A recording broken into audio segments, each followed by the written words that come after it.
7 नवंबर 1966 दिल्ली की संसद के सामने इतनी भीड़ थी कि सड़कें दिखाई ही नहीं दे रही थीं।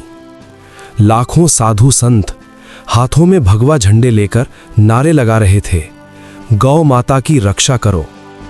लेकिन अचानक हालात बिगड़ने लगे। आंसू गैस छोड़ी गई, लाठीचार्ज हुआ और फिर गोलियों की आवाज गूंज उठी। आरोप लगा कि उस समय की भारतीय राष्ट्रीय कार के दौर में इस आंदोलन पर गोली चलवा दी गई। लेकिन सवाल आज भी वही है, आखिर उस दिन ऐसा क्या हुआ था कि साधु संतों का आंदोलन खूनी घटना में बदल गया। आज हम जानेंगे 7 नवंबर 1966 की पूरी कहानी। भारत में गाय को सदियों से पवित्र माना जाता है। कई हिंदू परंपराओं में गाय को गौ माता कहा जाता है। आजादी के बाद देश के कई संतों और धार्मिक संगठनों ने सरकार से मांग की पूरे भारत में गौ हत्या पर प्रतिबंध लगाया जाए। उस समय कुछ राज्यों में ऐसे कानून मौजूद थे, लेकिन पूरे देश में एक जैसा कानून नहीं था। यहीं से गौ रक्षा आंदोलन शुरू हुआ। इस आंदोलन को कई बड़े संतों का समर्थन मिला, जैसे करपात्री महाराज, प्रभुदत्त ब्रह्मचारी। इन संतों ने देश भर में यात्राएं की और लोगों से कहा, अब समय आ गया है दिल्ली जाकर। 1966 तक आते आते ये आंदोलन बहुत बड़ा बन चुका था। देश के अलग अलग हिस्सों से साधु संत और हजारों लोग इस आंदोलन से जुड़ने लगे। मंदिरों में सभाएं होने लगीं। गांव-गांव में लोगों को बताया जाने लगा कि दिल्ली में एक बड़ा प्रदर्शन होने वाला है। लोगों से कहा गया, अगर सरकार को अपनी मांग सुनानी है तो अब संसद तक जाना होगा। धीरे धीरे दिल्ली जाने वाले लोगों की संख्या लाखों तक पहुंच गई। नवंबर 1966 दिल्ली की ओर साधु संतों के जत्थे बढ़ने लगे। कई लोग ट्रेन से आए, कुछ लोग बसों में भरकर आए और कई लोग पैदल ही दिल्ली पहुंच गए। उनका लक्ष्य साफ था, संसद के सामने प्रदर्शन। उस समय देश की प्रधानमंत्री थीं इंदिरा गांधी। सरकार को पहले से पता था कि एक बड़ा आंदोलन होने वाला है, लेकिन शायद किसी ने नहीं सोचा था कि भीड़ इतनी ज्यादा होगी। 7 नवंबर की सुबह दिल्ली में असामान्य माहौल था।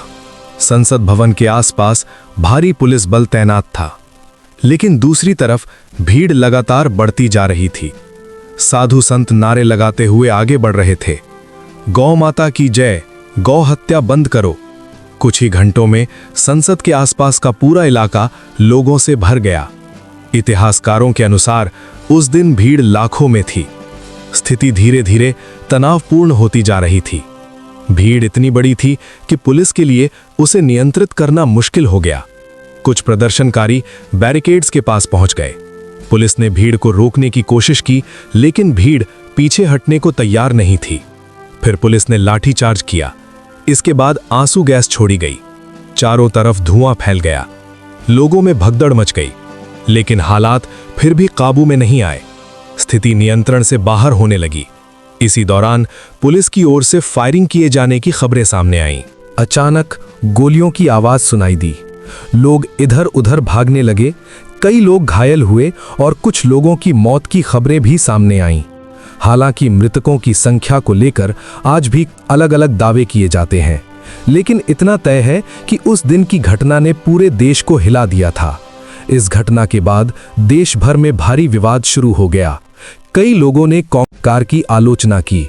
कुछ लोगों का कहना था कि इतने बड़े आंदोलन को शांतिपूर्ण तरीके से संभाला जा सकता था, जबकि सरकार का कहना था कि स्थिति पूरी तरह नियंत्रण से बाहर हो गई थी। ये घटना उस समय की राजनीति में एक बड़ा विवाद बन गई। जब 7 नवंबर 1966 की घटना की बात होती है तो कई सवाल खड़े हो जाते हैं।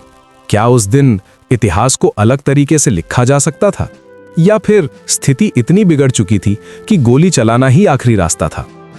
सच जो भी हो, लेकिन 7 नवंबर 1966 का दिन भारतीय इतिहास की सबसे विवादित घटनाओं में से एक बन गया।